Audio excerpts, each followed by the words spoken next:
C'est important parce que il est évident qu'il faut confronter la situation générale de notre pays aux spécificités parfois de la Réunion. Donc il faut bien admettre que si la situation de la France va mal, la situation de la Réunion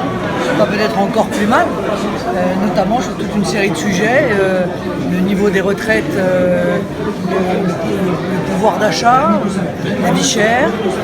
évidemment le chômage, puisqu'ici on est à 30% de chômage, c'est considérable. Donc voilà,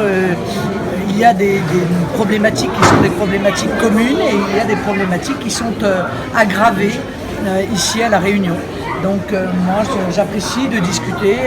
avec des chefs d'entreprise, avec des gens qui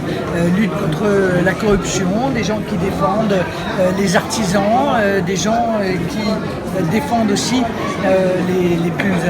humbles, les plus abandonnés, si je puis me permettre, puisque moi qui suis la candidate de la France des oubliés, le moins qu'on puisse dire, c'est que l'outre-mer de manière générale a été depuis 10 ans totalement oublié, tant par le mandat de Nicolas Sarkozy que par le mandat de François Hollande, qui ont eu pour l'outre-mer exprimé un désintérêt total. Alors justement, vous avez reçu longuement des représentants des travailleurs indépendants, ils font partie d'un collectif qui réclame de pouvoir sortir de la CGSS et du RSI. Qu'est-ce que vous leur avez dit? Je leur ai dit que ça n'est pas parce que le train avance mal qu'il faut jeter le train. En fait, ce qu'il faut, c'est jeter le conducteur surtout,